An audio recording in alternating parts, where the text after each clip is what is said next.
اچھا کاکر صاحب، لیکن اس کی ایک مثال یہ ہے، اس پہ بھی اپنی اوپینین دیجیے گا کاکر صاحب جی، کہ یہ جو مارنگ بلوچ ہیں ان کے بارے میں واضح طور پہ ڈی جی آئی ایس پی نے کہا کہ وہ انڈین پراکسیز ہیں، اور آپ کو پتہ ہے کہ میڈیا کا ایک بڑا کنسیڈریبل حصہ ان کے انٹرویوز کرتا ہے، وہ نظر آتی ہیں، کانفرنسز میں بلائی جاتی ہیں، اور بڑا ایک عوامی ریفلیکشن بھی آتا ہے ان کی پریزنس کا. تو جب D G I S P R یہ بات کر رہے ہیں اور آپ یہ کہہ رہے ہیں کہ لوگوں کی تقسیم ایک نیچرل بات ہے، اور پھر مارنگ بلوچ جیسے کریکٹرز بھی منظر عام پہ ہیں، how we are going to justify, or do we justify it as dynamics of the politics, یا ہم اس کو absorb کر سکتے ہیں کہ ٹھیک ہے جس کا جو اوپینین ہے لیکن ہم اس کی مخالفت بھی کریں گے جیسے ڈی جی نے کہا؟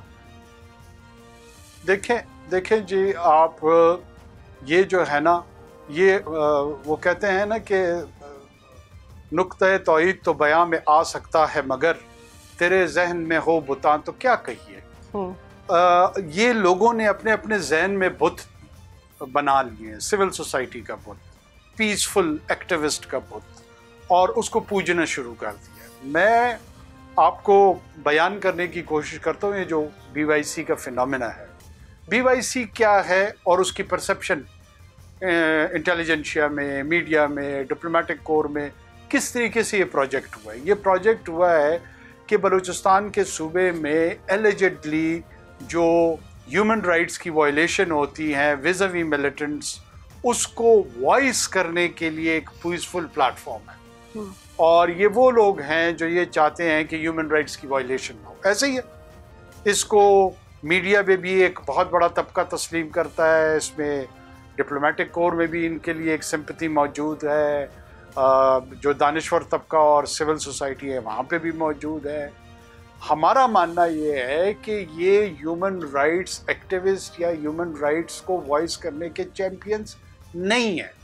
یہ بنیادی طور پہ جو ہیں ویسا ان کو بیان کرنا چاہیے. اور یہ کیا ہے؟ یہ بنیادی طور پر جو ملیٹنٹس کی ایلیجڈلی وائلیشن، پروسیجرل رائٹس کی وائلیشن ہے، اس کے لیے اس کو وائس کرتے ہیں. ٹھیک، کہیں پر کسی مسنگ پرسن کا تذکرہ آتا ہے، یہ کہتے ہیں جناب اس کو اٹھا لیا گیا ہے، زبردستی ریاستی اداروں نے اٹھا لیا ہے. کبھی کوئی انکاؤنٹر میں مارا جاتا ہے، یہ کہتے ہیں یہ فیک انکاؤنٹر ہے. جتنی بھی ان کی گفتگو ہے اور لوگوں کو ریلی کرتے ہیں، وہ ان ملیٹنٹس کے جو پروسیجرل رائٹس کی وائلیشن ہے اس کے اگینسٹ کرتے ہیں. جب یہ ملیٹنٹس پرپیٹریٹر بنتے ہیں، جینوسائڈ کے پرپیٹریٹر بنتے ہیں، دوسرے انسانوں کی ہیومن رائٹس کے وائلیشن کے، ہمارے عام مصیبت یہ ہے کہ لوگ یہ سمجھتے ہیں کہ ہیومن رائٹس وائلیشن صرف اسٹیٹ ایکٹرز کرتے ہیں. حالانکہ دنیا میں یہ تسلیم شدہ اصول ہے کہ نان اسٹیٹ ایکٹرز بھی ہیومن رائٹس وائلیشن کر سکتے ہیں، اسٹیٹ ایکٹرز بھی کر سکتے ہیں، ڈفرینٹ سیناریوز میں، ڈفرینٹ سچویشنز.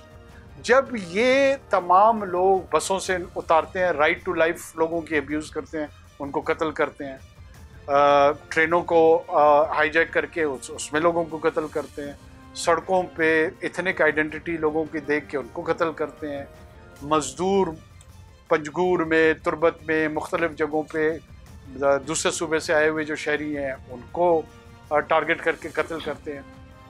یہ جو بی وائی سی ہے یہ کسی طور پر اس کو وائس نہیں کرتی کہ جناب دھرنا دے. یہ لوگ کہتے ہیں نا کنڈیم، مجھے کوئی ضرورت نہیں ہے ان کی کنڈمنیشن کی، نہ ہمیں ان سے چاہیے.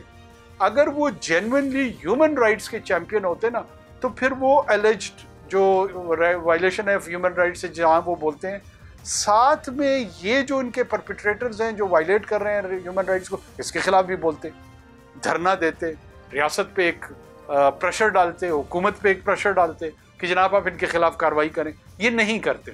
تو لہٰذا ہم اس نتیجے پہ پہنچتے ہیں کہ یہ ان کے سپوکس پرسن ہیں جو ملیٹنٹس ہیں اور ان کے کولیبوریٹرز ہیں. This is what exactly they are.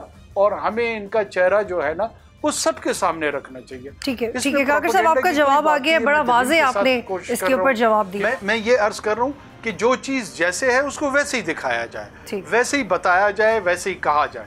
جو بی وائی سی اور مارنگ ہے وہ ان کے بی ایل ایف کے، بی ایل اے کے کولیبوریٹرز اور ترجمان ہیں. ٹھیک ہے، وہ انہوں نے چوز کیا ہوا ہے کہ ہم نے ان کی ترجمانی کرنی ہے. میں کون ہوتا ان کو زبردستی روکنے والا، لیکن وہ ہیومن رائٹس کے چیمپئن نہیں ہے. رکھا انہوں نے ٹول اپنا نان وائلنس کا ہے، اور سپورٹ وہ وائلنٹ موومنٹ کو کرتے ہیں. سبسکرائب کریں اور بیل دبائیں تاکہ کوئی خبر رہ نہ جائے.